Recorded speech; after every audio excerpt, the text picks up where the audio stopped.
Infiniti didn't launch with quite as much success in North America as Lexus and Acura did. The flagship initially suffered from a confused marketing campaign that didn't even show the car, and most of the other models were not very well differentiated from their Nissan counterparts. It's not that the models were terrible, they just weren't really able to stand out against what Acura and Lexus was putting out in the 90s. And by the mid-90s, sales of Nissan's luxury brand were lagging significantly behind that of Honda and Toyota's luxury divisions. But all this changed in 2003. No, it wasn't the new Q45 that saved it, or even the fairly well-received new M-Series. It was the new G-Series car that finally made Infiniti a respected name in the luxury performance market. Under new direction from Carlos Ghosn, who took over as Nissan CEO as a result of the Nissan-Renault alliance in an effort to save Nissan from pending extinction, executives from the Infiniti division vowed never to take their eyes off BMW again. The new G car would no longer be based off the front-drive Nissan Primera, but instead North America would receive what is essentially a luxury Nissan Skyline and share a platform with a new Z car. So meet the G35. Let's take a closer look.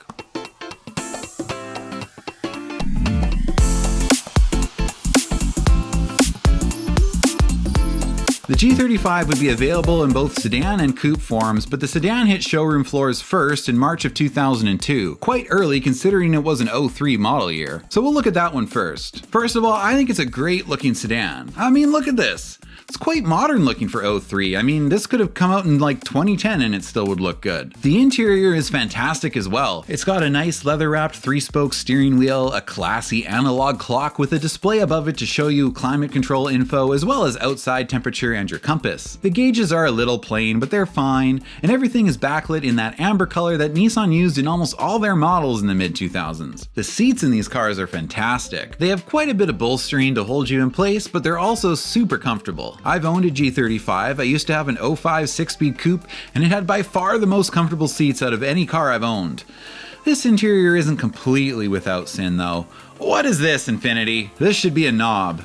They will fix this in the mid-run update, but I don't understand why manufacturers ever do this to begin with. Another thing worth mentioning is the steering column tilts with the gauge pod, so no matter where you adjust it, the steering wheel will not block your view of the gauges. More cars should do this. Now we get to the exciting part. What's under the hood? The VQ35, a 3.5-liter V6 also used in the 350Z. For 03 and 04 model years, sedans put out 260 horsepower, and coupe models get a nice bump up to 282. Early production sedans came only in a 5-speed auto with fake manual mode, but a proper 6-speed manual would become available in early 2003 along with the release of the coupe model. Brakes are 4-wheel disc with brake assist and ABS is standard. In contrast to the G20, power is sent to the rear wheels. The layout of this platform is known as front midship, and it positions the engine just behind the front axle. Unloaded, the G35 has a 52-48 front to rear weight balance, and with the wheels pushed out to the far corners for a fairly wide track, handling is one of this vehicle's strong points. With the Michelin Pilot tires I had on my G35, that thing felt like it was on rails. Early production sedans came in either base or leather trims. Yes, there are G35s out there with cloth seats, although I can't say I've ever seen one. The leather trim would add leather seats with power adjustments, HID headlights, steering wheel mounted audio controls, dual illuminated vanity mirrors, and upgrade the 16-inch wheels to 17s. Then there were a few option packages, the big one being the premium package, which adds the power sunroof, Bose audio system, reclining rear seat backs, driver's seat memory, automatic headlights, an auto-dimming rear view mirror, and dual zone automatic climate control. I find this dual zone automatic climate control a little bit weird because there's only one temperature control button, and you have to toggle back and forth between which side it controls by pressing this dual button. That's silly to me. After all, I'm an Infiniti owner. I shouldn't have to share anything. Then there is a sport suspension package which gives you stiffer, more performance-tuned suspension, 17-inch alloy wheels, and more titanium-style trim in the interior, which really does make it look better. If you don't get the sport package, you do have the option to get the wood trim interior package, but it doesn't really give you that much of it, and I don't really think this is a car that suits wood grain anyway. There's also an aero package which adds a rear spoiler and underbody diffusers, and a winter package which adds heated heated front seats, heated mirrors, and a full-size spare. There are a few individual options, one of them being a navigation system, and it was a decent system in its day, but it's pretty dated now,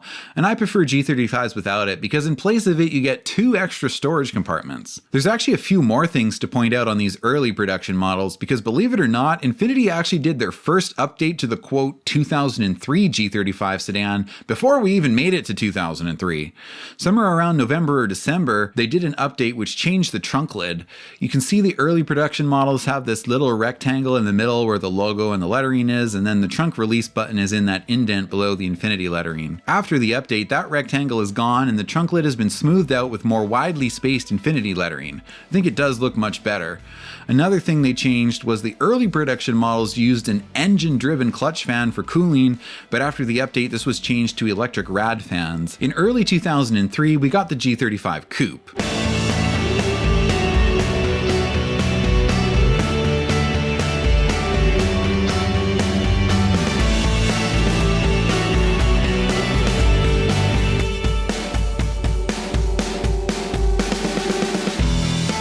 And while the sedan was good looking in its own right, the coupe is just stunning. In my opinion, one of the best looking coupes out there. Similar to the Legend coupe we talked about last week, this coupe doesn't share any body panels with the sedan, though it does use the same interior. Coupes also get frameless windows. Here's an odd thing. Also similar to the Legend, the Coupe uses different door handles, but it's the exact opposite of the Legend. The Coupe gets the better door handles here. The one thing I will say though is the Coupe model really needs the spoiler.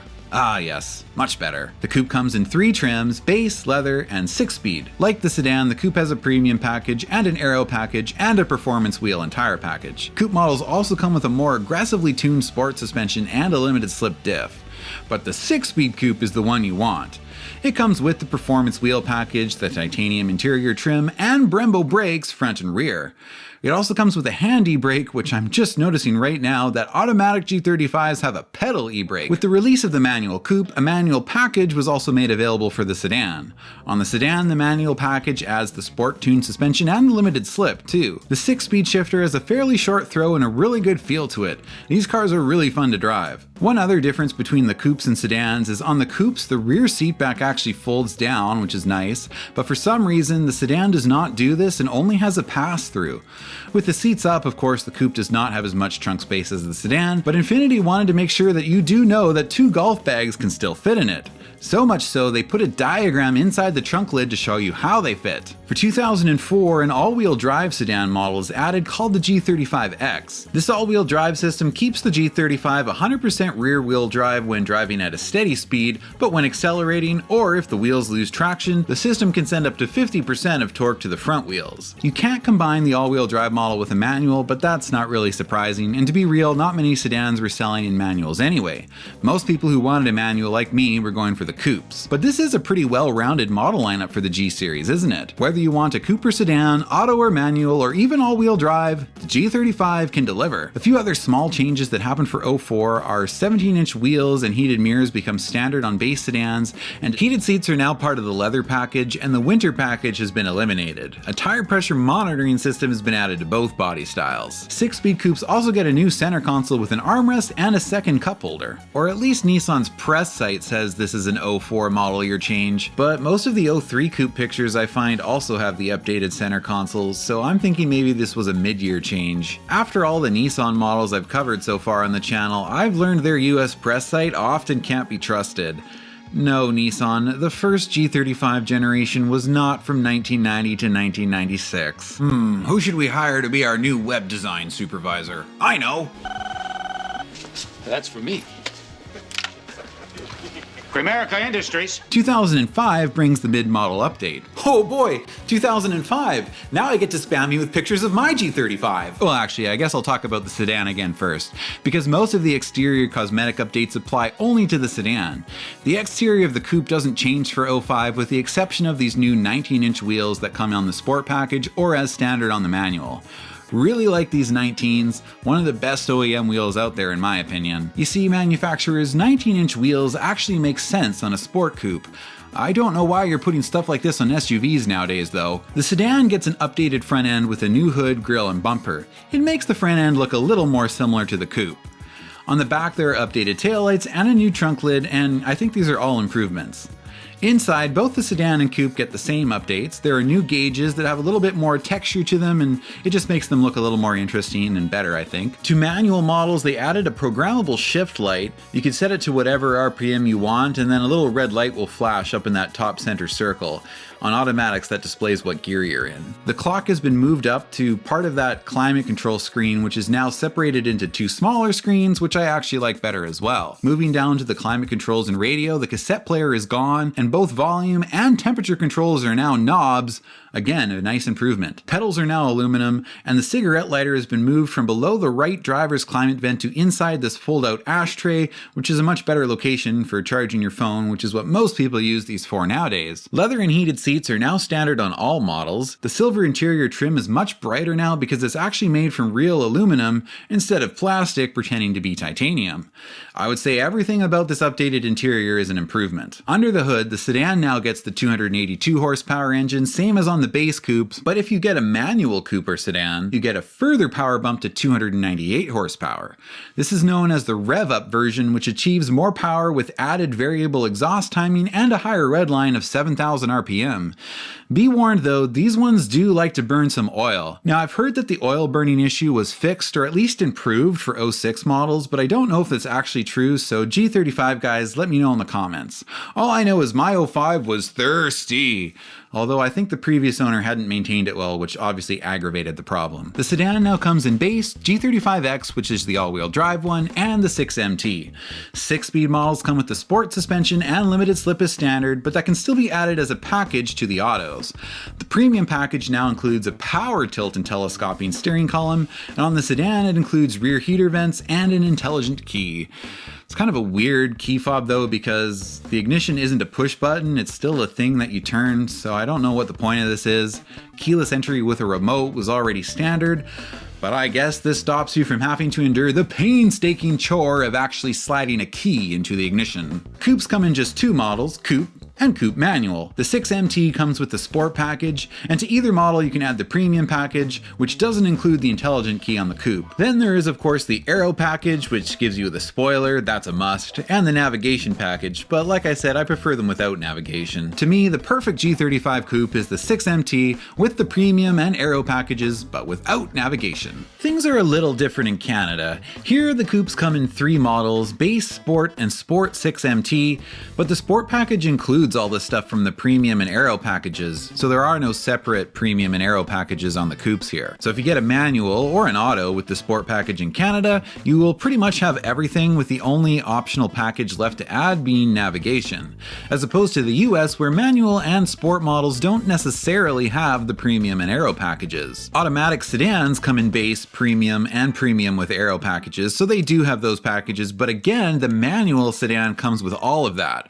Or to put it another way, you have to buy all of that in order to get the manual package. The end result is manual G35s in Canada, whether coupes or sedans, are basically the top trim and loaded with everything except for navigation. As they should be! This made shopping for my G35 in Canada very simple. I knew any manual model would have all the options I wanted, and I just looked for one without navigation. In the US, you can find manuals that don't have the premium or aero packages, although that doesn't seem to be very common, at least by what I've seen on Bring a Trailer. I guess most people in the US who ordered manuals just went all out and got all the packages, but I did find a few manual models on Bring a Trailer without said packages. Here's a US manual model that doesn't have the premium package. On the interior shot, we can see there's no Bose audio system or dual zone climate control, and here's one that doesn't have the aero package. Ha! Peasants. This is what a proper manual coupe looks like. As you can see in this picture, I rebadged my trunk lid with the Skyline 350 GT badging, and I actually ordered the Skyline door sills out of Japan too and replaced those. And I still have my old Infiniti door sills actually. These are for sale on Marketplace, but no one seems to want them.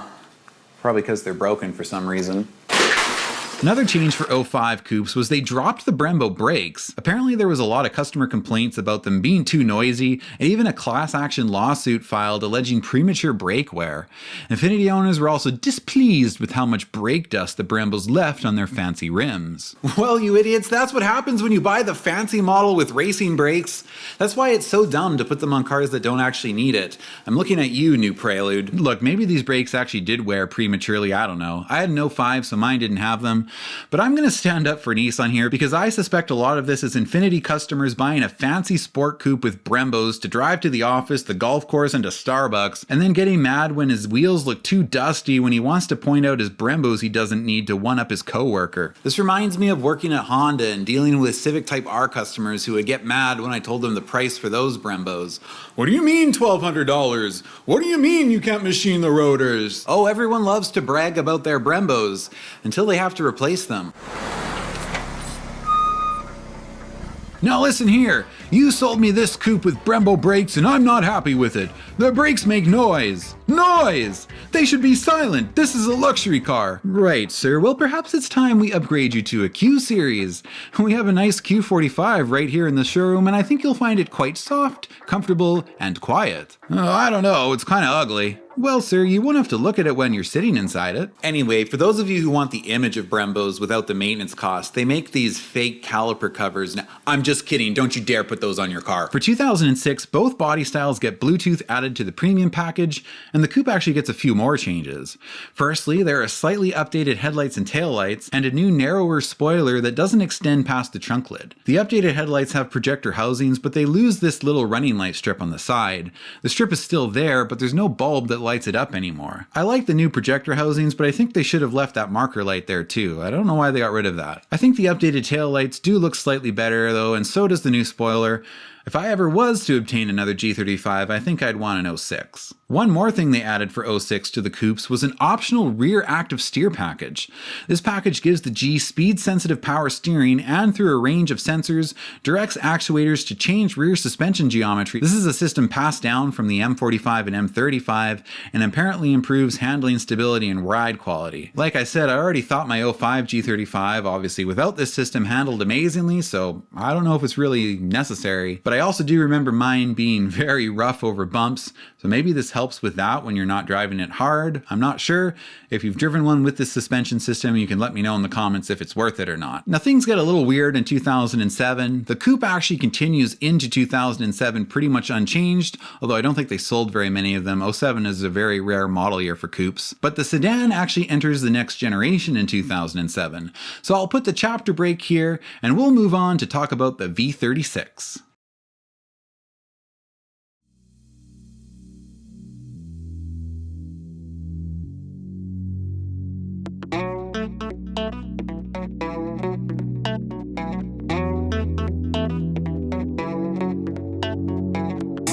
Despite entering the V36 generation, which is mostly known for the G37, for 2007 and 2008, the sedan still uses a 3.5 liter and is therefore still badged to G35. I think the new body style for the sedan looks a little better from the back. The front end though, while it looks good, I don't personally like the shape of the new headlights as much. Of course, that's just a minor personal taste thing. This is still a very good looking sedan. The new interior has more colorful electroluminescent gauges with a very dated little screen in between them. Dash backlighting is now white and blue, and the steering wheel is put on a little weight. The new center stack has been changed around to accommodate an in-dash screen, and that required the clock to be moved down much lower. The screen is not only used for navigation, which is still an optional package, but also for the standard audio system and the climate control displays. The screen is inset a little into the dash, which helps keep the glare off it, and all of the infotainment controls are placed in front of it in a clever way so as not to waste any space. Both front seat occupants now get their own temperature knobs, and dual zone climate control is standard on all but the base model. The new G35 comes in 5 trims: the base, the G35 Journey, I don't know why it's called Journey, it just is, the all-wheel drive model, the Sport model, and the Sport 6MT. To the base, the Journey model adds dual zone automatic climate control, rear seat climate vents, auto headlights, more power seat adjustments, and an upgraded audio system with a 6 CD in-dash changer.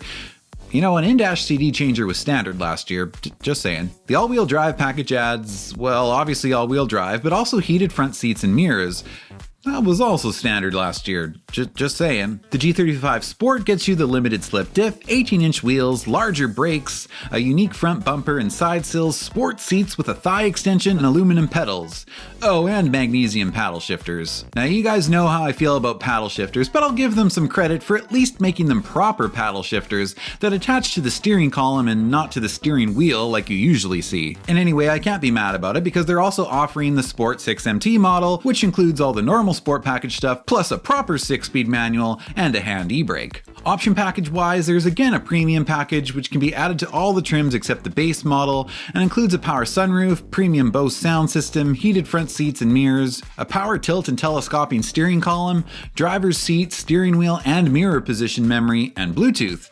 I already mentioned there's a navigation package, and there's also a performance wheel and tire package, but it can only be added to the Journey model since it adds 18-inch wheels and summer performance tires that already come on the sport package, and it doesn't really make sense to offer summer tires on the all-wheel drive model. The active steering package is back, but this time it's a 4-wheel active steering package and adjusts both the rear and front suspension geometry, and this can only be added to sport models. Then there's a technology package which adds intelligent cruise control, adaptive front lights, and a rear view camera.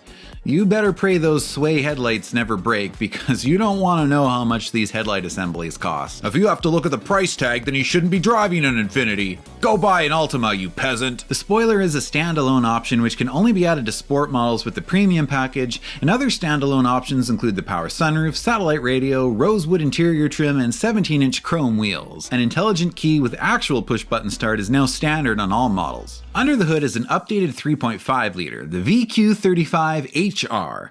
The HR stands for either high revolution or high response, I've seen both, and thanks to updates like a dual path intake, freer flowing exhaust, an increased compression ratio, and higher redline of 7500, this VQ35 puts out 306 horsepower. Now on paper that's only an increase of 8 horsepower, and torque actually goes down by 2, but it's important to note that this horsepower rating is using the new 2006 SAE measurement guidelines, so the actual power increase is more than that. For 2008, the sedan stays mostly the same, save for the addition of a sport package that can be added to the all-wheel drive model, which includes paddle shifters, 18-inch wheels, the sport front bumper, the sport seats, and aluminum pedals. The Coupe, however, is all new for 2008 and our first official G37.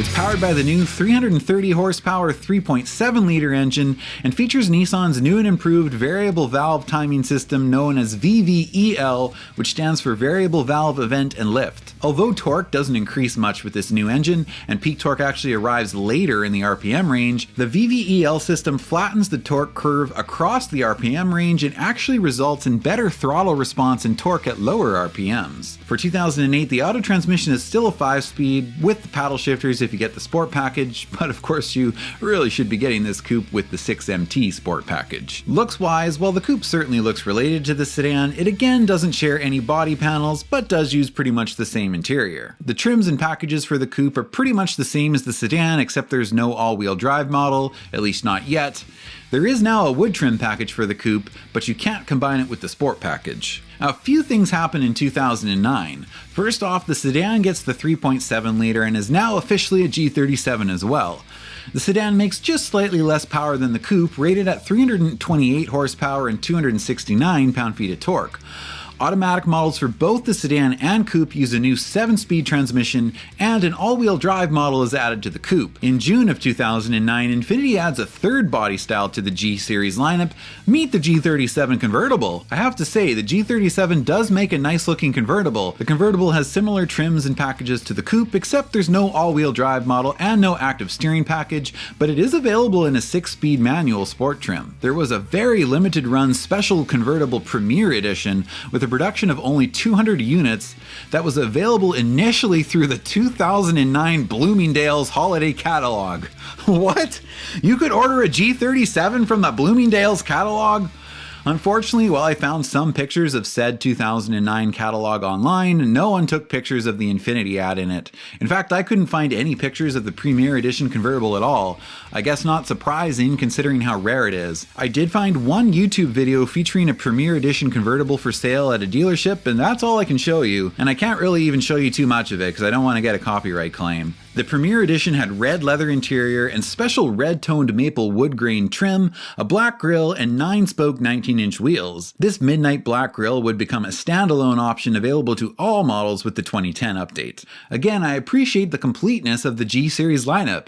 It's now a sedan, coupe, or convertible with all 3 body styles available in auto or manual and all-wheel drive available in 2 of the 3. A refresh happens for the 2010 model year, which applies mostly to the sedan. The sedan gets new headlights, no longer with integrated fog lights, and those have been moved down into the bumper, which is also new. There's also a new grille which looks more like the coupe grille and a revised rear bumper and taillights. A few updates to the interior include revised gauges with white needles instead of red, and that little center screen is now blue and white instead of orange. The navigation has also been updated and there are new color options. There's also a limited run anniversary edition for 2010. Infiniti made it available in 4 versions: sedan, all-wheel drive sedan, coupe, and convertible. The 2 sedan versions had a production run of just 350, and the coupe and convertibles had a run of 200 units each.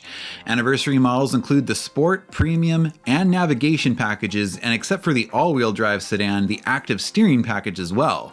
Anniversary models came in a new graphite shadow exterior color with red leather interior, and coupe and convertible models get the red maple wood trim from the Premier convertible, while the sedan gets special darker finish aluminum trim. Anniversary models also get ventilated seats, special aluminum alloy wheels, and the midnight black grille. They also get a unique chin spoiler, sport side sills, and the coupe gets some sort of updated rear fascia, but I couldn't find any pictures of an anniversary edition coupe, and Nissan only has pictures of the sedan on their press site. For 2011, the coupe and convertible models get their cosmetic refresh with similar front-end updates to what the sedan got last year, with revised headlights and fog lights moved down into the new front bumper. There are also new wheels, and navigation becomes standard on the manual Sport Coupe, and you can now add the Sport package to all-wheel drive coupes, something you could previously only do on sedan models. You can't combine it with the Wheat interior though. Wheat? What kind of color name is Wheat? Also for the 2011 model year, Infiniti debuted its first IPL model, which stands for Infiniti Performance Line. Infiniti called this their new specialty performance collection, and in a way you could compare it to BMW's M-Series models or Mercedes AMG models, but it's not really the same. Infiniti's IPL line was much more conservative and focused on premium performance rather than just high horsepower track-oriented models. Infiniti's IPL line would also end up being pretty short-lived, and the G37 would be the only model that ever got IPL editions, despite rumors at the time that other IPL models were forthcoming. The first G37 to get an IPL edition was the 2011 Coupe. The IPL Coupe comes with the Premium, Sport, and Navigation packages and an IPL-specific body kit, including a rear spoiler, unique front and rear bumpers, special 19-inch wheels, larger exhaust tips, and some IPL badging. The IPL Coupe is available in dark gray or black exterior colors, and the interior comes in all black or black with red seats. Black with red seats is the way to go if you ask me. That looks amazing. Here's a side-by-side comparison between the normal 2011 refresh coupe front end and the IPL front end. The IPL definitely has a more aggressive look to it. By the way, Infiniti's press site doesn't know the difference. It just labels every single 2011 coupe picture as an IPL model, whether it actually is one or not. Nissan, can you just let me fix your press site? This is driving me crazy. Okay, so the IPL coupe looks cool, but does it have any performance upgrades over the regular Sport package coupe? Well, yes. The IPL Coupe gets specially tuned suspension, larger brakes, and when it comes to the engine, a higher flowing exhaust which reduces exhaust pressure by 30% and recalibrated air-fuel mixture and ignition timing programming up power output to 348 horsepower and 276 pound-feet of torque. That's a gain of 18 horsepower and 6 pound-feet of torque. So again, we're not talking BMW M-Series gains here, but it's still a nice little upgrade for a very good-looking model. You can either get it with the proper 6-speed or the paddle shifters, and the manual version was only about $1,500 more than a manual transmission regular G37S. When I had my G35, I remember seeing a black G37 IPL edition with a manual and the red seats that belonged to someone in my building and parked near me in my parkade, and I thought it was so beautiful, and I wanted my G35 to be an IPL edition, so I bought all the IPL upgrades I could possibly afford. And by that I mean I bought IPL license plate frames. Car and Driver's review of the 2011 G37 IPL edition praised it for having the best sounding VQ engine to date and cornering as flat as Kansas. An IPL convertible model followed, but not until the 2013 model year. Although there was a limited edition convertible for 2011, which honestly seems to have a lot of the same features, not the powertrain upgrades though. It has side sills and a front bumper that's very similar to the IPL bumper, but it has chrome trim around the fog lights. It also has the midnight black grille, whereas IPLs have the silver grille. It doesn't get the same wheels, but it does get 19s since it comes with the sport package. It comes with the red seats, but it has the red toned maple wood trim, whereas IPLs have the aluminum trim. Also for 2011, this was a busy year for the G Series. Infiniti debuted the G25 sedan, which is just an export of the Skyline 250 GT that had already been on sale for a few years in Japan. As you can probably guess, this sedan uses a smaller 2.5-liter engine rated at 218 horsepower and 187 pound-feet of torque. And with a starting MSRP of just under $31,000, this was the new entry-level G Series. It replaces the base G37, as the G37 trims now start with the Journey model. The G25 did come in 3 models itself though, the base, a G25 Journey model, and it also did come in an all-wheel drive version, the G25X. The G25 did not come in a manual though, it exclusively uses the 7-speed and you couldn't get paddle shifters for it either. There was also no navigation, premium, or technology packages available to the G25. It was meant to compete with more entry-level luxury rivals like the Lexus IS250. But guys, I'm still not done with 2011 models because there's also a limited edition sedan. It's pretty much the same thing as the 2011 limited edition convertible. It has aluminum interior trim though, not the wood grain, and they only made 350 of them. I couldn't really find any good pictures of it, but Zach has reviewed one over on his Shooting Cars channel, so you can check out his video for a more detailed look at it. There's also a G37 Sport Appearance Edition. Oh my, this is too much, Infiniti. Too many variations for one model year. The Sport Appearance Edition came in rear-wheel drive or all-wheel drive, and it's just a G37 Journey with yet another slightly different front bumper lip, unique wheels, and if this is actually a G37 Sport Appearance Edition, this is apparently a deck lid spoiler. That's being pretty generous. I don't get the point of this model. These could just be accessories. Next thing you know, they're going to invent a whole new model just for different floor mats. Anyways, as it stands, there are 11 different G-Series sedan models for 2011. 11! That's just the sedans, not including coupes or convertibles. Oh, I thought this video would be quick and easy, just 3 generations and I'm done. Not the case. The G25 only lasted for 2 years though, and it was gone by the 2013 model year. And by 2013, the sedan had been cut down from 11 models to just 3. The Journey, the Sport 6MT, and the all-wheel drive. The 2013 Coupe came in the same 3 trims, which makes the Journey now kind of the base model, all-wheel drive the upper automatic model, and the sport model is rear-wheel drive and manual only. Well, that's not really true, because you can still add the sport model stuff as a package to either the G37 Journey or all-wheel drive if you want the sport model stuff with paddle shifters. Then there is still the IPL edition for the Coupe, which comes in either auto or manual, and the convertible is pretty much the same story, again with 2013 being the first IPL year for convertibles. For 2013 IPL models, an IPL logo replaces the Infiniti logo on the seat backs. Man, I just love those red seats. But then, in 2014, Infiniti decides to pretty much throw away all their momentum gained through the success of their G35 and G37 models with some of the strangest, most confusing marketing decisions I've ever seen. Okay, so they decided they wanted to rename all their passenger cars as Q models. Why? It's not like their previous Q models sold well and the Q series would have any name recognition. The G series was essentially the model that saved Infiniti. That's what they were best known for in 2014. In 2011, the G series accounted for 60% of Infiniti's sales. Ah, hell though, let's change it. The Coupe and convertibles become the Q60. And by the way, this isn't the start of a new generation in 2014, not for the Coupe and convertibles. They're all basically exactly the same. There's even still IPL editions. The sedan though is not the Q60 sedan. That would make too much sense.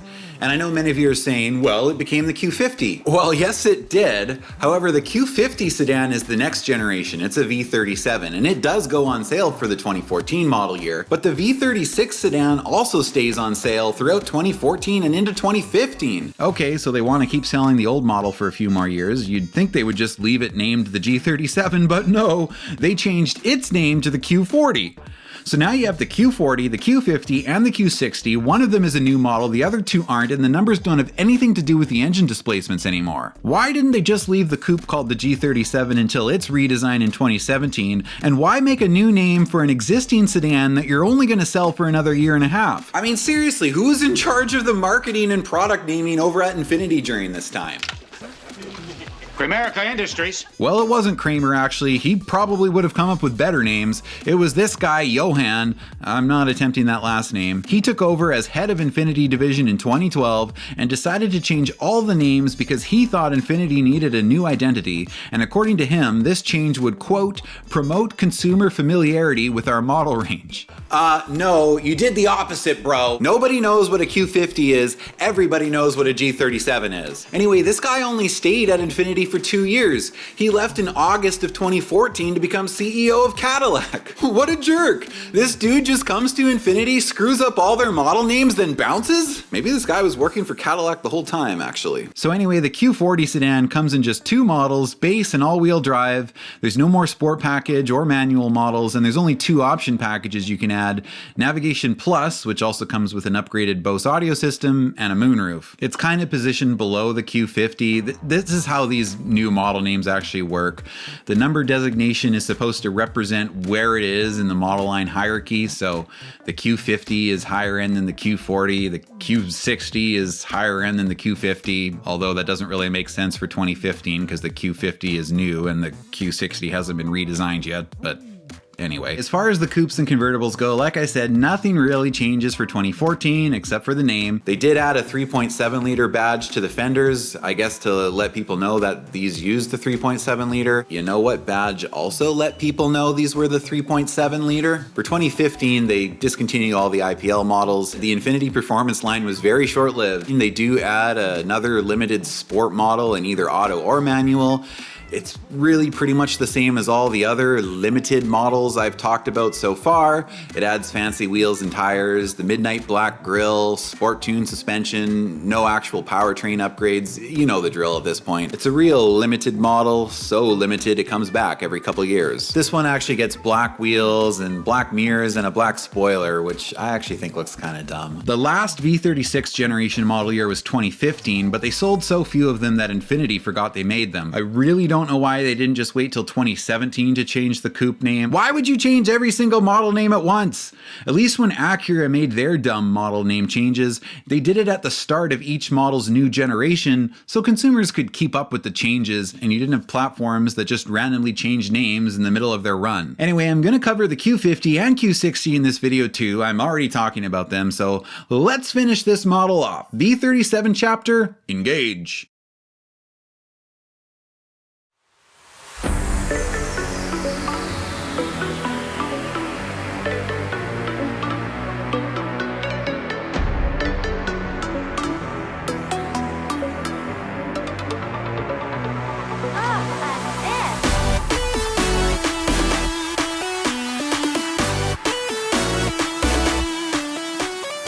Well, here we are, going on sale in August of 2013 as 2014 models.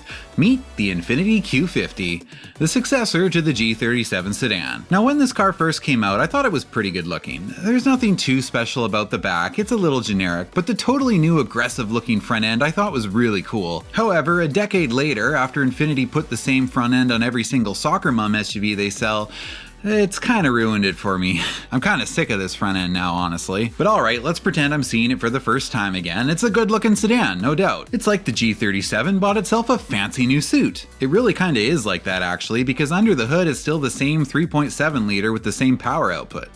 The transmission is still a 7-speed auto, and that's the exclusive transmission now. Sport models come with paddle shifters, but there's no more manual model. Well, I guess this luxury sedan lasted longer than most do with a third pedal, but it's still disappointing to see it go. In a lot of ways, this new sedan leans more into luxury and new technology rather than performance. There are 5 models, but 2 of them are hybrids. I'll cover the gas models first. The base, the Q50 Premium, and the Q50S. Rear-wheel drive is standard, but all-wheel drive is an available option on all trim levels. Standard to the base model now is dual-zone automatic climate control, rear seat climate vents, and of course all your expected power options, heated mirrors, front door handle courtesy lights, a rear view camera, Bluetooth, and these dual display screens for your infotainment systems.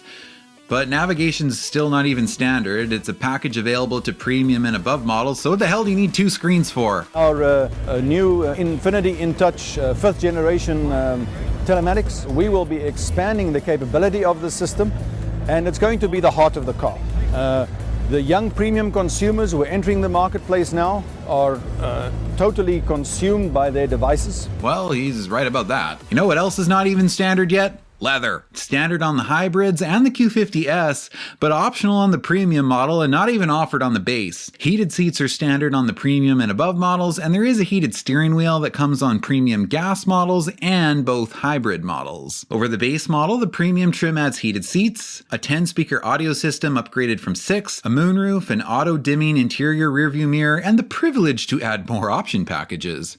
The sport model adds the Sport Tune suspension, paddle shifters, standard heated leather seats, and aluminum pedals. Alright, let's look at this interior.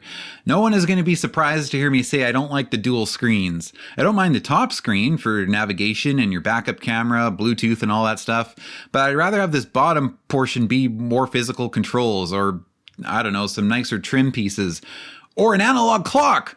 Where's the analog clock? I don't see why all these apps in the lower screen can't just be integrated into the top screen. Do you really need to look at the map and your apps at the same time? You're driving a car here. Pay attention to the road. Premium consumers who are entering the marketplace now are totally consumed by their devices. It still has better than average paddle shifters on the steering column, and the instrument cluster is a glorified Nissan Sentra cluster. Your standard interior accents are aluminum, but maple wood grain is available as an option to premium and above models. A moonroof is standard to premium and above models and optional on the base. Other option packages include a deluxe touring package, which adds the power tilt and telescoping steering wheel, otherwise it's manual, direct adaptive steering, which I'll talk about in a second, auto-dimming side view mirrors that tilt down and reverse, driver's seat, mirror, and steering wheel memory positions, maple wood trim, rain-sensing windshield wipers, parking sensors, and 60/40 folding rear seats. Folding rear seats still isn't standard?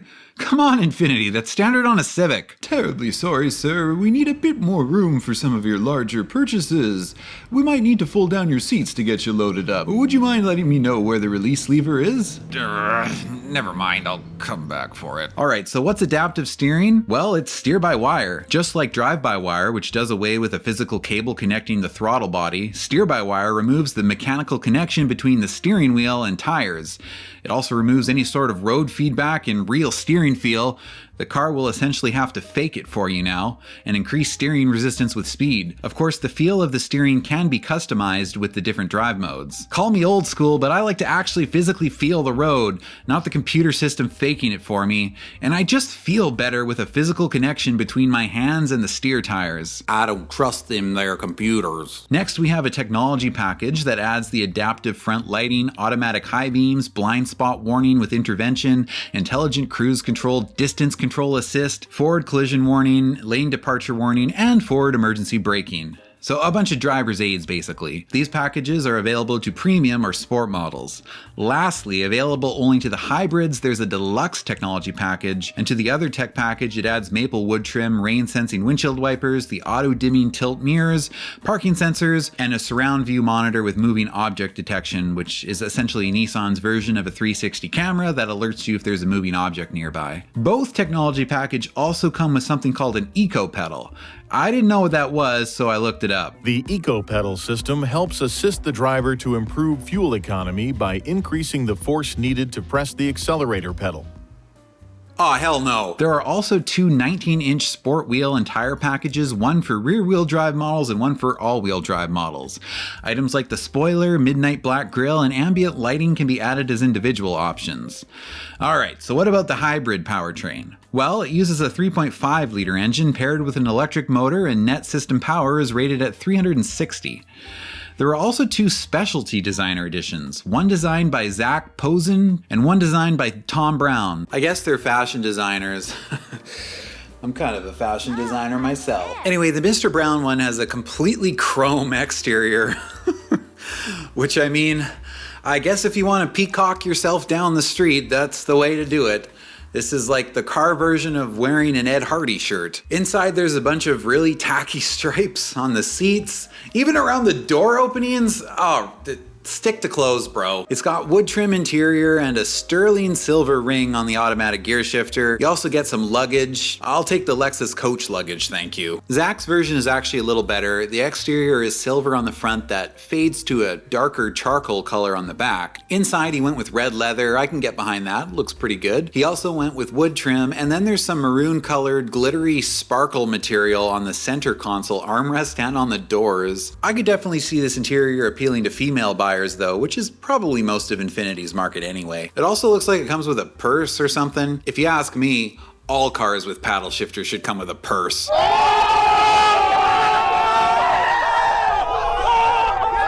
Anyway, they only made one of each of these and they sold for $75,000, and apparently you donated a portion of the proceeds to a children's research hospital, which is nice. The first update comes for 2016, and it's a pretty significant one because the gas models have all new powertrains. The 3.7 liter is officially gone. It's been replaced by a turbocharged 3 liter, but before I get to that, the first two trims actually use a 4-cylinder. The Q50 2-liter T and 2-liter T Premium use a 2-liter turbo, which puts out 208 horsepower and 258 pound-feet of torque. Using Infiniti's new model naming hierarchy, this peasant model should have been named the Q10. Bam, bop, bada bop, boom, pow.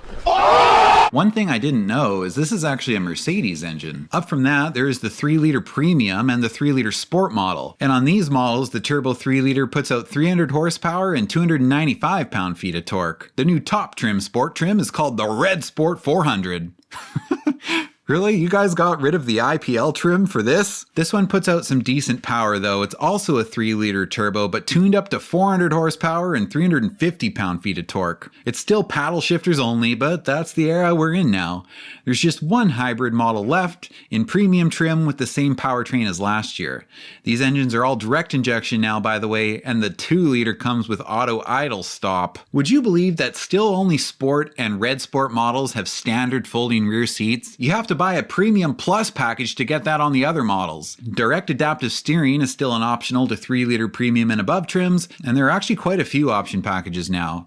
Remote engine start is a new thing that's included in the Premium Plus packages. There's a new driver's assistance package, which really just takes stuff that used to be in the technology package and puts it in a separate package. The driver's assistance package paired with the Premium Plus package, which you have to buy first, will give you mostly the same stuff as the tech package.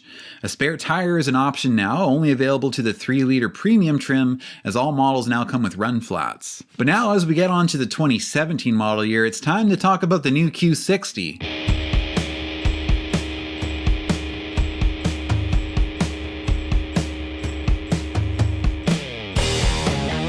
Again, when this came out, I thought it looked pretty sick. The back of this coupe looks much cooler than the sedan. The lines of the quarter panels give it a really wide looking stance, and I like these taillights. The front end is similar, but it looks a little angrier. But again, this front end has lost its effect on me somewhat over the years after seeing so many of these same front fascias in the Starbucks drive-thru. The coupe is lower and wider than the sedan and has a drag coefficient of just 0.28. Inside, it's pretty much the same as the sedan. It's got the dual screens, the Nissan Sentra gauges. It does have some neat carbon fiber and optional silver optic fiber trim on the higher models, and it still does look good with red seats. Brushed aluminum trim is standard on the lower models, and you can opt for wood trim on the 3-liter premium trim. Yes, I said 3-liter. Since these didn't come out until after the 2016 powertrain update, there are no 3.7-liter V37 coupes. The trims are the same as the sedan, except there's no hybrid model. So you've got your base 2-liter, your 2-liter premium, the 3-liter premium, the 3-liter sport, and the Red Sport 400. I think they should have just brought back the IPLs for the top sport trim. Red Sport 400 sounds like a 13-year-old came up with that name. Like the sedan, rear-wheel drive is standard, but all-wheel drive is optional on all trims. But what about the transmission? Surely the Red Sport Coupe at least came with a proper manual. Nope, 7-speed auto with paddle shifters, and now they're not even on the column. Yes, the tech package for the Q60 comes with the Eco Pedal too, even on the Red Sport. The convertibles are gone, by the way. They they didn't bring that model back for this generation. Sport and Red Sport models use a new dynamic digital suspension, which is an electronically controlled, constantly variable suspension, adapting to road vibrations to provide both a flat ride when cornering and a smooth ride during normal driving. In 2017, we get another fancy designer version called the Neiman Marcus Limited Edition. I guess this is a department store chain. I had to look it up. We don't have them in Canada, I don't think anyway. Judging by their website, I guess it's a rather high-end store. I mean, look at these prices! I know ladies' clothing is generally more expensive because brands know that women are just willing to spend more on clothes. But look at this! $58 for a t-shirt that just says boy mom? Man, I'm selling these for $15. Ladies, you want I can make a shirt that says boy mom. Do you want me to put one on my store? I'll sell it to you for just $40. Yeah, there are no women watching. Hey, there might be one or two. Anyway, this department store model that was also in a Christmas catalog, I think, was a red sport trim with a gold exterior, white interior, and has the silver fiber trim, and it comes with some luggage and costs $63,000. Alright, Infiniti is really losing me here, I gotta be honest with you guys. For 2017 on the Q50, they add a 2-liter sport trim, and on 3-liter sport and red sport trims, they add a new option package called the design package, which gets you leather seats with a quilting pattern, natural maple wood trim over aluminum and dark chrome accents, contrast stitching, and a black headliner. You must buy the adaptive steering and 19-inch wheel packages in order to get it though. But wait. You have to buy the maple wood trim to get the 19-inch wheel packages, and you have to buy leather to get the maple wood. Aluminum accents are standard, so this package gives you what? A quilting pattern, red stitching, and a black headliner? That's Nissan option packages for you. There's also a signature edition that gives you a moonroof, 17-inch wheels, navigation, 60/40 folding rear seats. Man, you can get all that on like a mid-level Sentra. For 2018, they change around the trim names, and this is for both the Q50 and the Q60. Sport and Red Sport are the same, but the basic trim is now called Pure, and the premium trim is called Luxe. As for the packages, there are a couple of packages that are called Essential packages, and those are aptly named since they basically include things that really should be standard on a vehicle at this price point. A performance package gives you the dynamic digital suspension, larger brakes, and paddle shifters. There's a sensory package that gives you an upgraded audio system, leather seats, the power tilt and telescoping steering column, memory seats, and some ambient lighting. And then there's a Pro Assist package which gives you most of the driver's aid features. And if you want to go really crazy, you can get the Proactive package, which gives you additional driver's aids like full speed range, intelligent cruise control, auto high beams, the adaptive front lighting, pre-crash seatbelts, and the stupid eco pedal. There's also a slight cosmetic update done to the Q50 for 2018. It's got a new front bumper, a revised grille, headlights and taillights, new wheels, and black mirror caps for the Red Sport model. Inside, they added some stitching to the dash pad, and there's an updated steering wheel. And the paddle shifters are moved to this steering wheel, so they're now no different from the paddle shifters you'll find on a Rogue, a CX-5, or a CR-V. I guess that's where the soccer mums wanted them. The Q60 doesn't get any exterior updates, but it does get the extra stitching on the dash pad, and it already had the paddle shifters on the steering wheel, so. Every year this car just gets less and less sporty. Infiniti used to be the enthusiast Japanese premium brand. Well, those days are long gone. In 2019, the 2-liter Luxe trim is deleted from both Q50s and 60s, and the hybrid Q50 is discontinued too. There's yet another signature edition for the 2019 Q50. It gets you a badge, some wheels, some more standard driver's assist options, and things like leather and heated front seats that really should be standard. Other than that, it's a 3-liter sport model. For 2020, the 2-liter models are dropped altogether, and a new 3-liter Pure trim serves as the new base model. Above that, you've got the 3-liter Luxe, the 3-liter Sport, and of course the Red Sport. But in between Sport and Red Sport Q50s for 2020, we have an Edition 30. You get some badges, some black mirrors, some dark chrome, some extra options. Q60 models are cut down to just Pure, Luxe, and Red Sport models, and all models for both body styles get an updated infotainment system, and Apple CarPlay and Android Auto are now standard. For the 2021 Q50, the regular Sport model is gone, so it's just the Red Sport now if you want a Sport model. There's a new sensory trim which kind of serves as a new premium trim. The option packages have been drastically cut down for this model year, and most of the options now depend on whether you get the Pure, Luxe, or Sensory edition. There's yet another signature edition. This one gives you saddle brown leather, black wood trim, a black headliner, dark chrome accents, and power folding mirrors. Other than that, it's a Luxe trim. Q60s still just come in the 3 trims, but the Luxe and Red Sport trims do get more standard features as option packages here have been cut way down too. 2022 would be the final model year for the Coupe, as Infiniti was shifting their focus to crossovers and SUVs at this point, and the Q50 was on borrowed time too. For 2022, the Q50 gets wireless Apple CarPlay and the trims are cut down to just Luxe, Sensory, and Red Sport. Leather seats are actually standard now, and so are folding rear seats. Well, that only took almost 20 years. Nothing of significance really changes for 2023 or 2024, and 2024 was the last model year for the Q50, and its discontinuation left Infiniti without any car models. They are literally a soccer mom SUV brand now. This is what they sell now, guys. A far cry from the old G35 and G37 days, that's for sure. Now, apparently the Q50 is coming back for the 2027 model year. There's even rumors that it'll have the new Z-Car powertrain, and Infiniti said it is seriously considering a manual transmission. Don't get too excited. Infiniti also says, much more loudly I might add, that their goal is to have a completely electrified lineup by 2030. Okay, we're done. We're done, Infiniti. Video's over.